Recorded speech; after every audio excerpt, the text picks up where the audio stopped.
The trick to clay foam is to dry it slowly so it retains some of the elasticity. This is clay foam with no wire, no structure in it. It's just the clay foam and it's all springy and stuff. The next bit about this is how to make storage for the pieces as they're drying, because you need to let them dry slowly so that they stay flexible. Let's see if I can see. So they stay flexible. This is completely dry. This is a couple of months old. Stay flexible, stay flexible, stay flexible, stay flexible. Because what you don't want is if you dry it too fast, it'll break. This is clay foam with no wire, no structure in it. It's just the clay foam and it's all springy and stuff. But it will still, like, it takes a lot to break it. Like, you really have to force it. But that's because I've dried it slowly. The trick to clay foam is to dry it slowly so it retains, it doesn't shrink too far and it retains some of the elasticity. That is the benefit of having clay foam, the benefit of having EVA foam. So, this is an IKEA Samla box, 5 litre, and I'll put a link in the description. But very simple boxes, but they're very good for what I do. So I use, this is packing foam, and it's not acoustic foam, it's packing foam, and it's super soft. But because it has all of these ridges, the figures lie on it and they don't get squashed, and all the air can pass through, because you want this to have as much air as possible. So because this has a weight in it, you can see that it's trying to stand up all the time. Yeah, so you want to do it so it's not standing up completely straight. You can put it in at an angle. And then you put the lid on gently. You don't close the lid tight, you just put it on so that it's on. So if you shake it, it doesn't move. And so that's got enough of an air gap so the air, the water vapor can evaporate slowly and this dries slowly. That works for this and it works for this. Same thing, dry slowly. You could put 2 in there. You have to make sure that they don't touch, so you could put another piece of foam in there if you wanted to. So this is harder. You could put it at an angle, but then you have to be very careful that they don't touch, because if they touch while they're drying, they'll stick together. So I have a couple of boxes around like this. So that's the first part. You can pick this up, like, keep an eye out at your recycling bins. Loads of people throw it away. This is different ways of storing these parts. So you're going to make parts that don't have any sharp pointy stick. They don't have a toothpick or that sort of thing in it. They need to go somewhere soft so they can. So this is a tray I use when I'm working, like, throughout the day, and I'm like, oh, I'm going to make some, and I'll put it here, or I'll put it here, and I'm working on it throughout a project.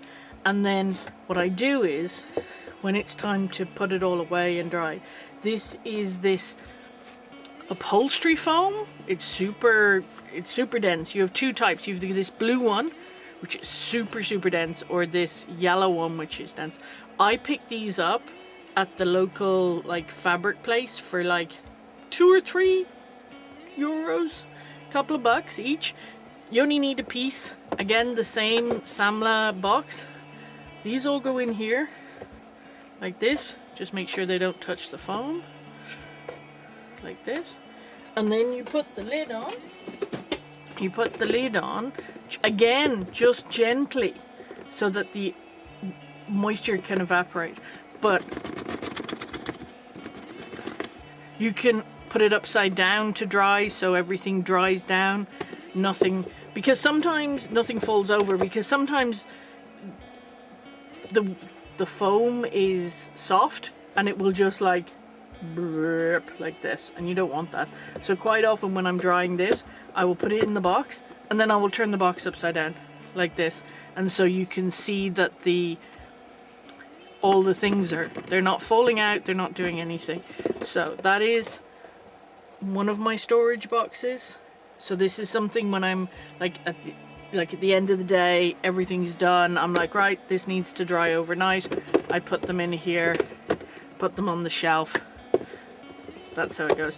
I would recommend hot gluing this to the box if needs be. So this is a muffin cupcake tin that I've had forever. It's completely damaged. It's crap. If you know someone throwing some out, this is a really good thing. This is the sponge that's left over from when we made the texture sponge in the second video. So it's just a little piece of that cut. They normally come like this, like these ones, and you just cut it down to size. Make sure it fits in there like that, you know. And then this is exactly the same process. It will just hold it in there. Now this is something that I quite often work on. This set is for one project, this set is for another project. It's a good way to do it. And again, it doesn't fall out. You can put it in top of the box. There's enough air vents like that to keep it all nice and safe. You can do that. So you can just put that in. You can put your pieces of foam in.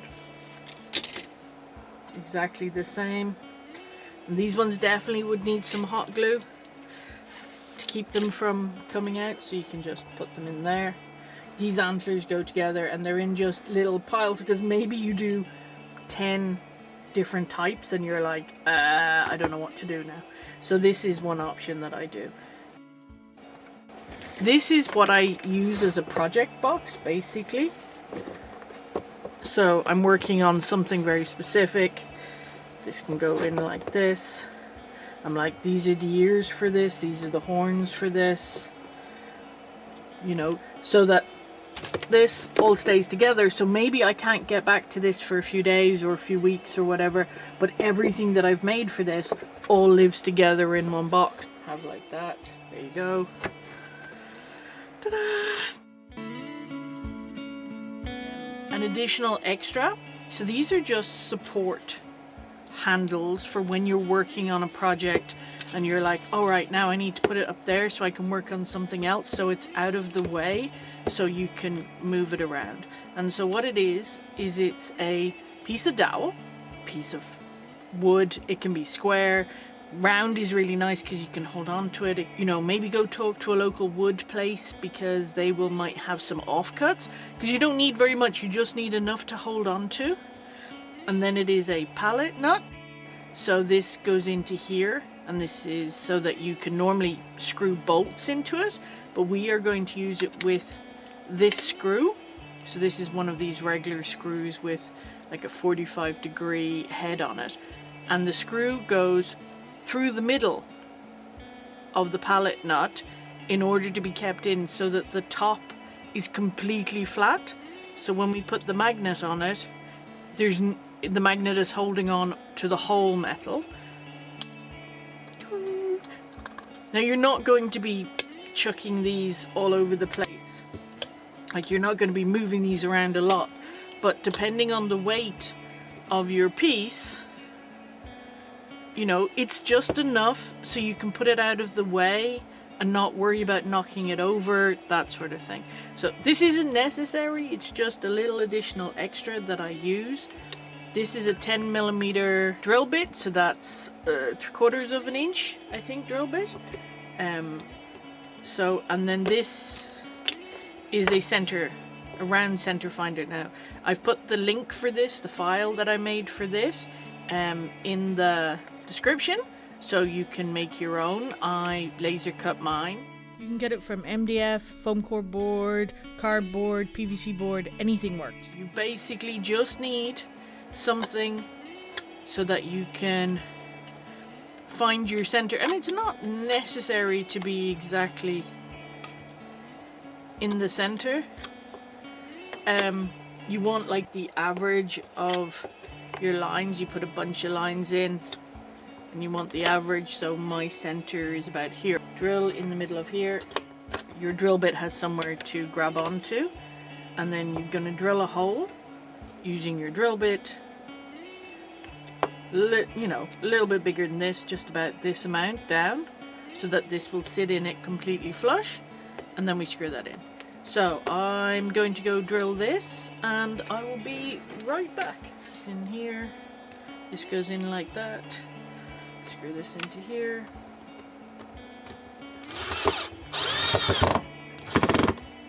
There we go. So this is completely flat. Magnet. There. Now I don't glue my magnets on because I might be working with a whole lot of different pieces, and I'll be just like, oh, I'm working with that. I might put that there. I might put it up there. And then I just need 2 or 3 magnets, but I could have 5 or 6 of these holders about, and I can just swap the magnets about like that. So it's just a holder to help you when you're working on a project, to keep it out of the way, keep it up off your work surface, because the foam will stick to foam, and you don't want to bash it because you're like working here and you're like, you don't want to do that. So you want to put it up, put it over. I'm going to work on this one now. I'll finish working with that one. I'll put that up there. Oh, I'm finished working with this one. I'll put that one up now, and I'll work on this, because you want to give the foam time to dry in between everything else. So that is my handles. Thanks for watching my video about how I store my clay foam so that it dries right. I hope you enjoyed. If you want to know more, please click subscribe. I just wanted to thank everyone who's encouraged me or supported me through Patreon. It does make a difference. Thank you. Next, there's some bits that didn't make it in the video. You don't want to do that. So you want to put it up, put it over there, and then it's out of the way. But make sure, obviously, pieces of dowel or something, and I'm like, oh, I don't know what size that is, and I can just put it through there, and that's what that is. So one of the benefits of working in a makerspace is that everybody else has tools. And thanks for watching till the end of the video. The next video is the first in the creature series, so we will be going through all the techniques to build a creature from beginning to end. Click the like and subscribe button if you want to keep up to date with videos. Talk to you then. Bye.